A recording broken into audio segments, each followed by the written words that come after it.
Zubat, I choose you! Use coronavirus!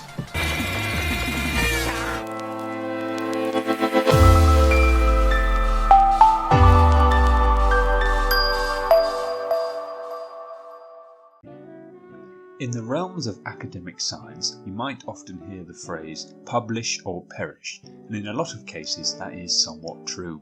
The value of a scientist in a lot of institutions is measured by how much grant money they bring in, and in order to be doing this you need to be publishing your scientific discoveries in high impact academic journals.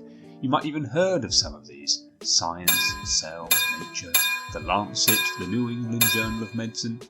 But there are thousands of journals around today, with some estimates suggesting that there are more than 45,000 unique journals publishing over 5 million academic articles per year. Yet not all scientific journals are created equal. But before we talk about these scientific journals and how they become quite predatory, I want to talk to you about Pokemon. One Pokemon in particular, Zubat. Zubat is a bat Pokemon that has appeared in all 9 generations and is thus one of the original 151, in particular number 41.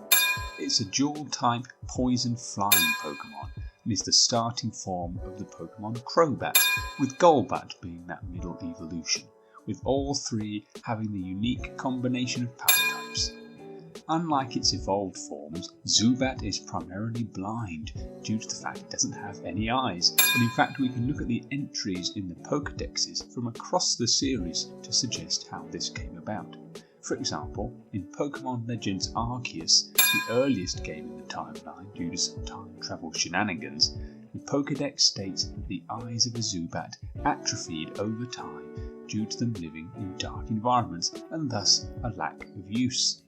By the time of Pokemon Emerald, which is going to be around 150 years later, the scientists on the Pokemon equivalent of Earth have expanded their understanding as to how this atrophy progressed into the Zubats that they see.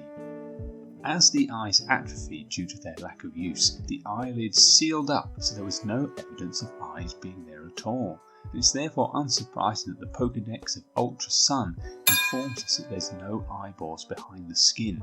This lack of eyes has allowed Zubat to evolve to develop a larger mouth, larger ears and larger wings on its small frame. Indeed, the average weight of a Zubat is approximately 8 kilograms with a wingspan of 2 meters, together allowing for flying speeds of just under 40 miles per hour and an effective echolocation range of 40 meters.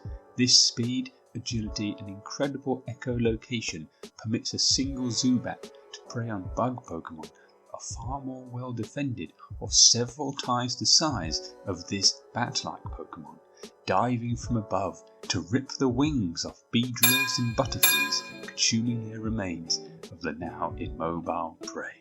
The Pokédex entries also reveal some other interesting facts about the physiology of a Zubat. First mentioned in the Pokédex of Pokemon Ruby, the sunlight exposure to a Zubat will cause the skin to burn, and is mentioned again in the Pokédexes of Sapphire, which actually states that the Zubat will become unhealthy when exposed to sunlight, and then again in Omega Ruby, Alpha Sapphire, Moon, and lastly Ultra Moon, which expands on the previous entries by specifically stating that the skin burns because it is so thin. Like the lack of eyes, one could suggest that this is maybe an advantageous adaptation for the Zubat, decreasing their body weight and therefore increasing their flying abilities. Though not weak to fire-type Pokemon, this thin skin could suggest a lack of insulatory layers and thus offering some semblance of a scientific explanation as to Zubat's weakness against ice-type Pokemon and ice-based attacks.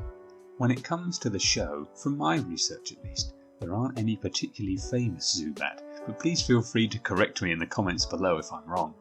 That being said, of the original 151, there are many appearances of Zubat across the 27 seasons, and one could argue that Brock's Zubat, that he catches all the way back in the 6th episode of the show and evolves during the Johto saga, may be the most well known.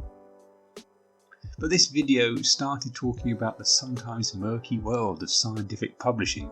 What has any of that got to do with Zubats? Well, that's because in 2020, during the height of the COVID-19 global pandemic, this paper was published, a paper titled Silage City COVID-19 Outbreak Linked to Zubat Consumption. Now, if you've been paying attention, you should quickly realise that Zubats are not real, and neither is Silage City, a location introduced into the Pokemon canon during the X and Y era. A closer examination of this paper should hopefully reveal to any reader this paper isn't at all what it seems, with one of the authors working at Gotham Central Hospital, alongside references such as effects of exposure to sewage on martial arts in turtles in the jungle of Cowabungan zoology, rabies outbreaks in Pokemon Daycare Center in infectious diseases, and my favourite of the 42 references, phobia of bats and its applications in criminal justice from Gotham Forensics Quarterly.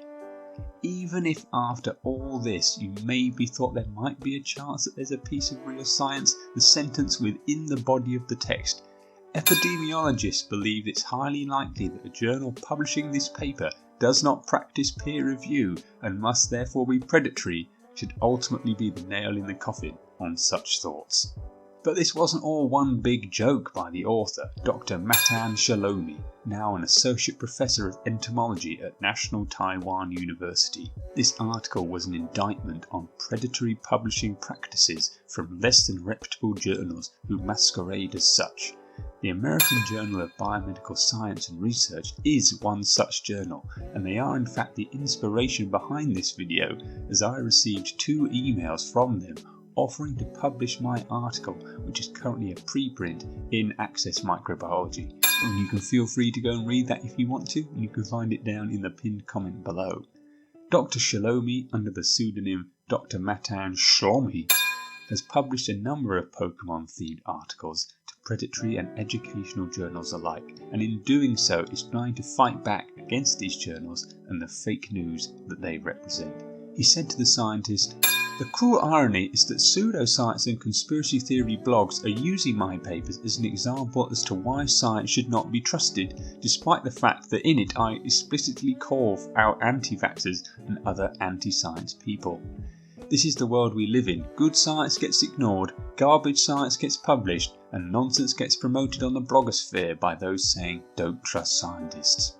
He also offered advice on when looking for journals to publish your scientific work, saying, "First, assume all journals or conferences that email you unsolicited submission invitations are predatory, especially if they are outside your field, cover overly broad subjects, promise rapid review, or flatter you with compliments such as eminent researcher. Any journal with multiple domain names is predatory, as are absolutely all journals that list a worthless Index Copernicus number on their website."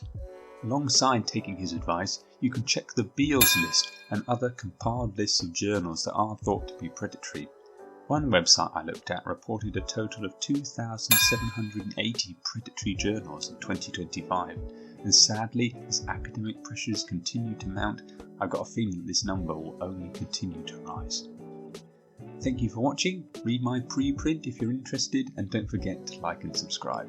And as for Dr. Shalomi, I hope you do get that honorary degree in Pokemon Studies.